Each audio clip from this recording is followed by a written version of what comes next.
I know the technique of administering negative feedback. 7-step. Seems good. It worked on me, but with my people doesn't work. Already at the 3rd step, it's very difficult to get an answer. At the 5th step, they remain there, dumb and do not move. Ah, wait a bit. We never have much time, always under pressure. And so I go straight to the point and tell him what is best to do. Here is our first case. This is, with few adjustments, the narration that the department manager does to his boss about the management of negative feedback, about the adoption of a specific technique called 7-step. Nothing new.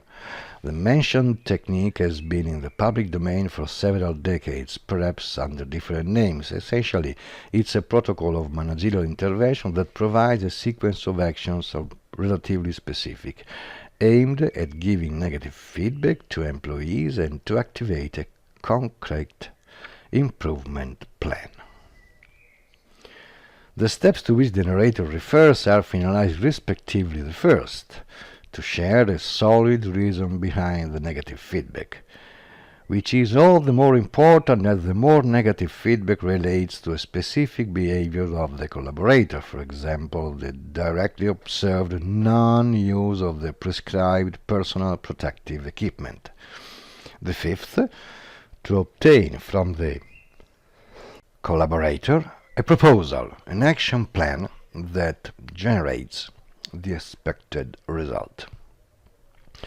The manager to whom the narration has been addressed has engaged in a considerable coaching work with his collaborator, so the department manager rightly feels authorized to turn to him to solve the problem, and his boss, after asking some clarifications, tells his conclusion.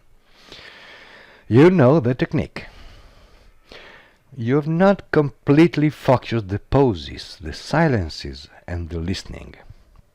They are essential steps to get people to share and make proposals. On the 3rd step, you need to be very careful. The good reason that motivates and supports the negative feedback must be good and valid for them, not just for you. The boss of the manager is a manager. Frequently, managers are practical and direct people, and ours does not seem to be different. The indications that it provides are entirely shareable, even if we don't have the details that our manager coach has obtained from his manager coachee. Apparently, here we have a double case, that of the manager who doesn't get the expected results from the 7-step technique, and that of the manager coach who did not get completely from his manager coachee the expected learning and change of behavior.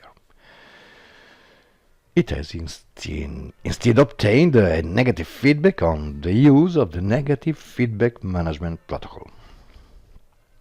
We know the technique in question. Let's start from the first case. In short, our manager tells us, I don't waste time to share obvious reasons. I go to the point, I tell him what is not good and what is best to do. Apparently, we are quite far from helping leadership, although with a bit of goodwill we can consider the good instructions given by the leader as a form of help, if only to keep away from the reproach of the boss himself. Basically, just do as he says. Why else? Because if not, he keeps on reproaching, and maybe if you keep bothering him, try to throw you out.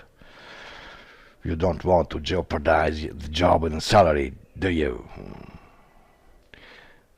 We do not know whether this exercise of command obtains locally the desired result, and to what extent, and certainly it would be interesting to have the data. Yet we know a couple of things of some importance. The first is that this form of leadership ceases at the moment when the boss has no more sanctioning power. If its reproaches have no practical effect, listening falls to zero.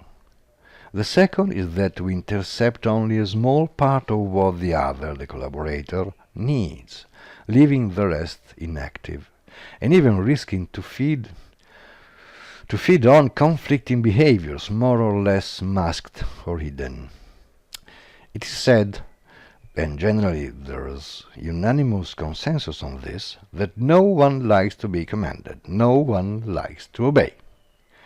As systemics, we now mean this opposition as congruent effect of other, of the need to constantly find evidence of our good operating, good functioning, which takes the form of the need to keep aligned our real environment and our virtual environment, of the need to use our neural codes, emotional and thought codes, our ones, not those of someone else.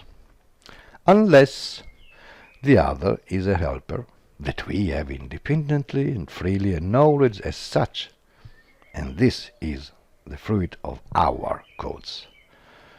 What comes from the other is not ours, and doesn't help to meet our needs, so we obey to avoid sanctions, which is wise and prudent. But hardly the idea of the other becomes ours, hardly the commitment to realize it becomes our moment of satisfaction, so to want, and hardly we will put into play our best solutions, hardly we will spontaneously propose, maybe too much, alternatives and projects. What about the boss, the leader, the one hearing his boss telling him he has not focused, silence and listening? He has not paid attention to the quality of the reason of the reprimand, of the negative feedback. The one who has to do with people who don't do what they have to do or do what they mustn't. Of course, he too, same needs of all. Technically, the collaborators are helpers of their leader. They are here, paid to help, to realize the collimation of real and virtual of the boss, virtual of the boss which tallies or should with the virtual of its boss, up to who is top of the hierarchical pyramid.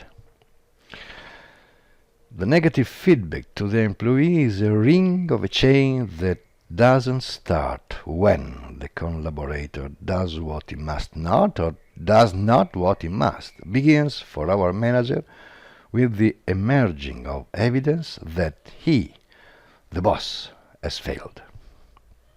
His codes have not been effective enough to prevent unsatisfactory results, not achieving the collimation between the objective, virtual environment configuration, and the result, real environment configuration. The boss is struggling with negative feedback that concerns the effectiveness of his own codes, emotional, operational, of symbolic thought, and its nociceptive systems indicates peremptorily that we are not there, that there is danger, that there are threats to its survival. It's necessary to find an adequate solution to this. This is the first problem to solve. Our boss may consider different solutions, from denying that the event is significant, and well, for once he didn't wear the PPE. How hard can it be to move the focus on the collaborator? Hammerhead! It doesn't understand. It's him that doesn't work. My codes are great.